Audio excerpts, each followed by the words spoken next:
Today's video, we are going to tie a woolly booger. This woolly booger pattern that I'm going to show you guys is a way more durable. It's indestructible. I mean, this thing is the best woolly booger pattern there is. It's not as aesthetically pleasing for fishermen as a normal woolly booger, but it is going to have the same efficiency with fish, and it's not going to be able to tear up. So what I got is I have a size 12 streamer 3X hook,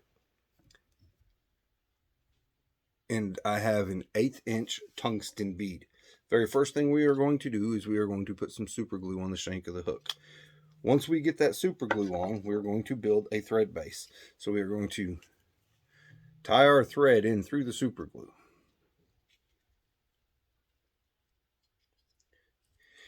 Now this fly I tie in several colors, in several sizes, because it's just pretty effective. So the tail I'm going to make kind of fluffy. I like mine a little bit bushy. I want my tail fibers to be just about the length of the shank of the hook, maybe just a little bit longer.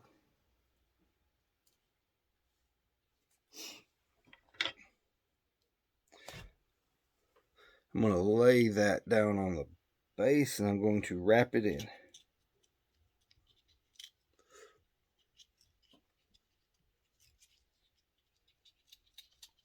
I'm going to bring my thread forward, and I'm going to use a piece of chenille that is very similar to like the color of peacock curl.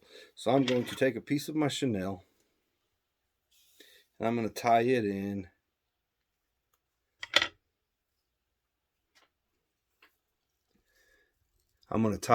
from the front to the back for this pattern.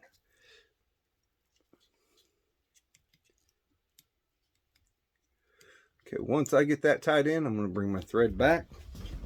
I'm going to take a piece of hackle. This is a pretty long piece of hackle.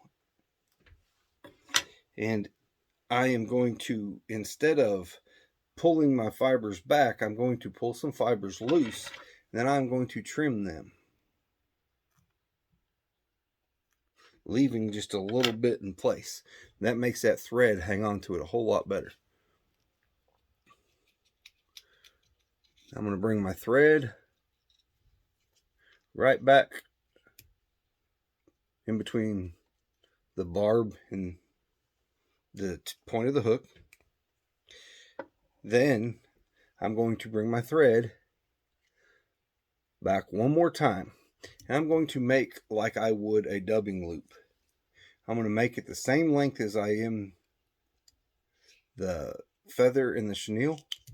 I'm going to tie it in and bring my thread forward. Once I get that in place, I'm going to take my chenille, my hackle, and that piece of thread that I have turned into a loop, and I'm going to connect it to my hackle pliers. At this point, if you have a rotary vise, bring your thread out to the side. If you don't have a rotary vise, that's fine. Just use your hackles and spin it and wrap it yourself. Now I'm going to take and I'm going to spin my hackle, that thread, and my chenille all together.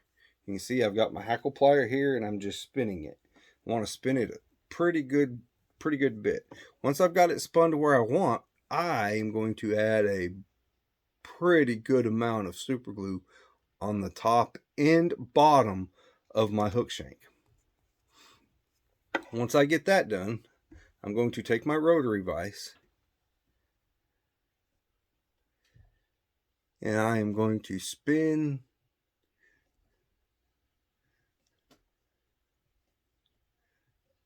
all of this forward. When I get it to the bead on the hook, I'm going to bring my thread over. I'm going to get rid of my thread holder, and I'm going to bring that over twice, and then another time. And I'm going to cut that completely out of the way. Once I get that done, I am going to tie on a pretty good head wrap behind that bead. When I get that done, I'm going to do my 2 whip finishes.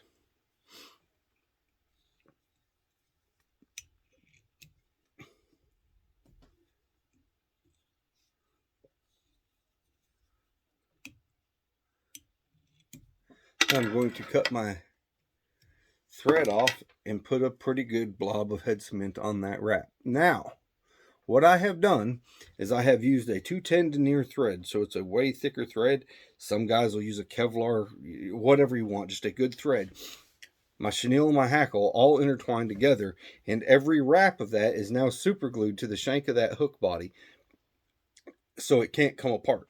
This thing is as durable as you can have. You're going to lose it before you break it. It is an absolute amazing version of this fly.